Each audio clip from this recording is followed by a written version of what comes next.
Je m'en vais vous présenter ce qu'on appelle la RAM, qu'en français on va traduire peut-être par l'évaluation de l'état de préparation à l'entrée de l'IA, enfin l'évolution de l'IA. Mais je me suis dit que pour vous dire sur quoi est basée l'IA, il fallait d'abord qu'on fasse très rapidement un survol de pourquoi cette RAM.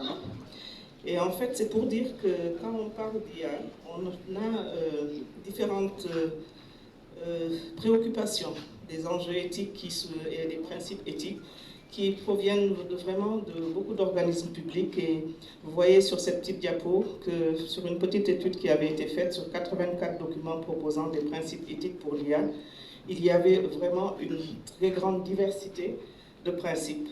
Et ça se retrouve également avec d'autres organismes, d'autres qui ont essayé de mettre en place des lignes directrices en matière d'éthique pour l'IA, pour une IA digne de confiance.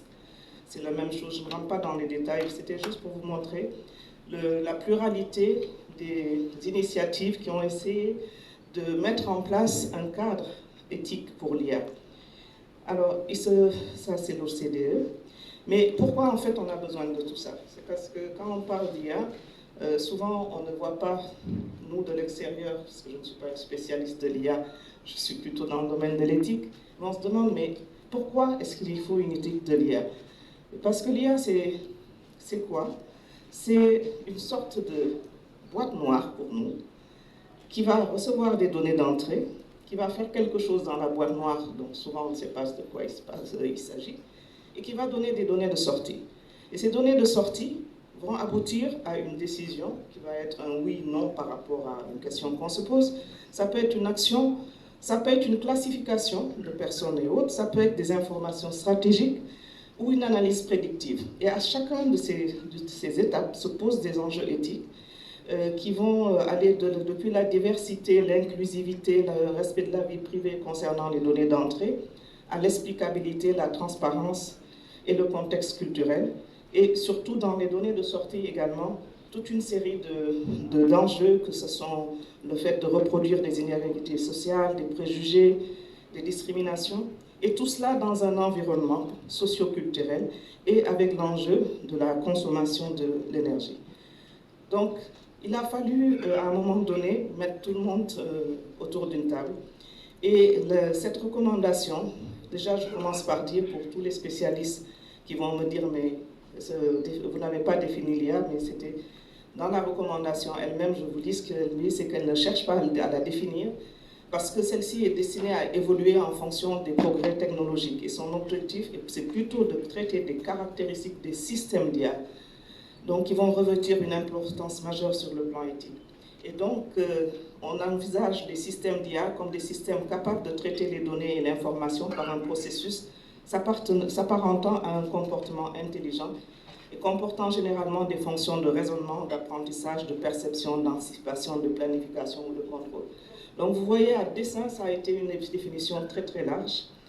Et en novembre 2021, il y a les 193 États membres de l'UNESCO qui ont signé la recommandation sur l'éthique de l'intelligence artificielle, qui était le premier instrument normatif de portée internationale consacré à cette question. Et cette recommandation établit un cadre opérationnel complet fondé sur l'ensemble des droits de l'homme et en vue du développement et de l'utilisation éthique de l'IA. Ça indique en détail aux États membres les mesures à prendre pour garantir l'obligation de rendre compte, la responsabilité, la transparence, ainsi que les réglementations à adopter dans divers domaines stratégiques. Ça définit des valeurs, des principes, ainsi que des domaines stratégiques. Et vous allez voir que c'est très large, et c'est pour ça que la RAM, la méthodologie d'évaluation, couvre beaucoup de domaines. Donc ces valeurs sont les suivantes: le respect de la protection et de la promotion des droits de l'homme, des libertés fondamentales et de la dignité humaine, un environnement et des écosystèmes qui prospèrent en réduisant l'impact environnemental des systèmes d'IA. Ça doit aussi assurer la diversité et l'inclusion et respecter vraiment les choix de style de vie, les croyances, les opinions, les expériences personnelles et autres.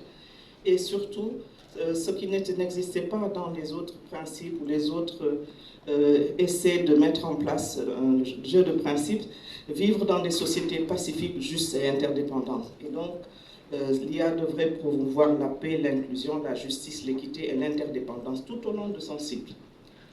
Et donc là, vous avez toute une série de principes. Je ne vais pas rentrer dans les détails pour ne pas prendre trop de temps, mais c'est globalement quand même la sécurité concernant les personnes, le droit des personnes, le fait d'avoir une responsabilité, une redevabilité, et surtout de la gouvernance et une collaboration multipartite.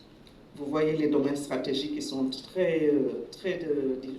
comment dire, qui sont très larges, allant de l'évaluation de l'impact éthique, ce qu'on oublie très souvent, la gouvernance et la gestion éthique de l'IA, les politiques en matière de données, là on vient d'en parler, le développement et la coopération internationale, je pense que le cadre où on est montre qu'on est sur le bon chemin, l'environnement, les écosystèmes, l'égalité des genres, la culture, l'éducation et la recherche, communication et information, économie et travail, santé et bien-être social.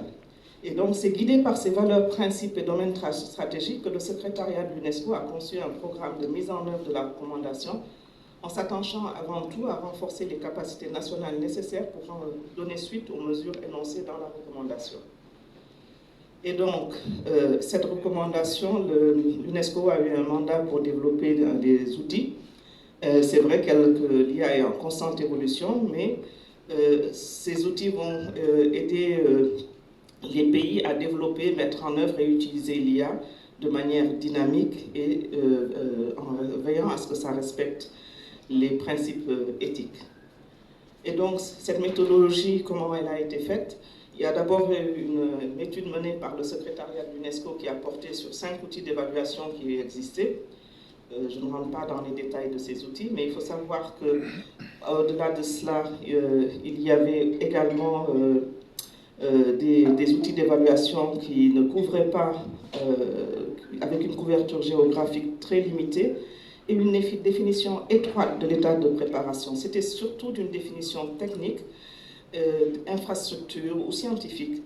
Et il y avait peu de considération pour l'évaluation des dimensions éthiques, socio-culturelles de l'état de préparation. Donc du coup, cette méthodologie a été mise en place grâce à un groupe d'experts. L'UNESCO a commis un groupe d'experts vraiment de haut niveau pour... ils étaient 20, ils venaient du monde entier. Et la méthodologie a abouti à 5 indicateurs et sous-indicateurs. C'est un indicateur juridique, social et culturel, scientifique, éducation, économique et les infrastructures, la technologie.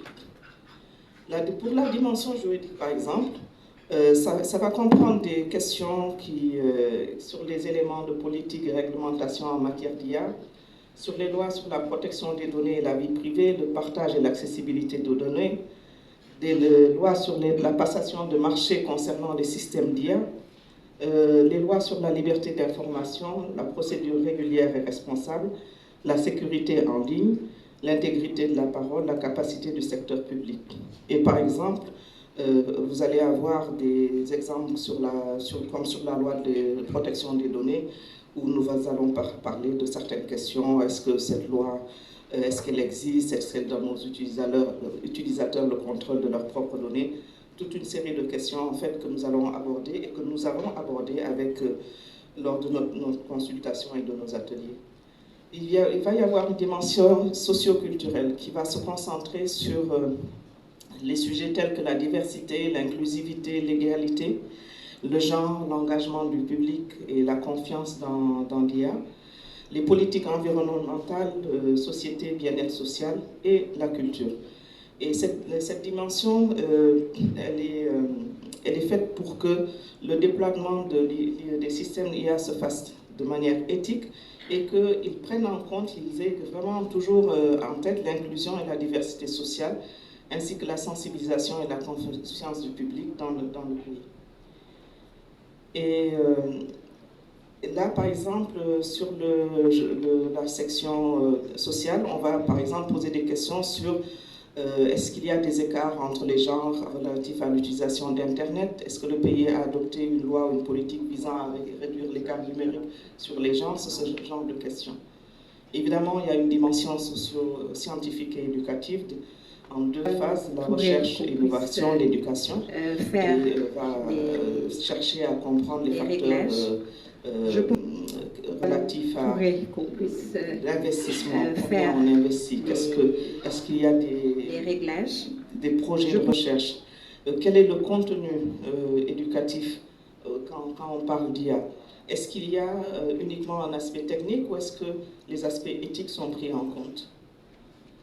Donc, cet aspect-là nous semble important parce que souvent, quand on parle de formation à l'IA, ça semble aller de soi que l'éthique de l'IA devrait en faire partie, mais c'est souvent pas le cas. La dimension économique va être également investiguée en regardant quels sont l'impact sur les marchés du travail, quel est le type d'investissement, quelles sont les initiatives, les acteurs, que ce soit nationaux ou dans le cadre de coopération qui investissent dans des programmes soit d'IA, soit de formation à l'IA. Et donc, toujours la dimension technique. Et donc, voilà un petit peu ce que je voulais vous présenter. Il faut savoir que cette procédure a été mise en place à travers dans les différentes régions UNESCO, et donc y compris dans 12 pays africains depuis 2023. Et c'est pour aider les pays à réaliser un diagnostic complet du paysage de l'IA dans le pays, en indiquant le potentiel de développement de l'IA ainsi que les lacunes réglementaires et institutionnelles à combler pour transformer ce potentiel en action. Et c'est également pour aider le pays à organiser de grandes consultations multipartites pour présenter les résultats de l'exercice de diagnostic et des consultations nationales, promouvoir l'apprentissage entre pairs et le partage des meilleures pratiques entre les agences gouvernementales et les autres parties prenantes de l'IA, et donc contribuer à l'élaboration de la stratégie nationale en matière d'IA, ce qui a été effectivement l'exercice qu'on a eu à faire. Il faut savoir que dans ce cadre-là, nous avons eu à participer à l'élaboration sur tous les ateliers. Et cet outil, en fait, a servi inversement, contrairement à... Il est censé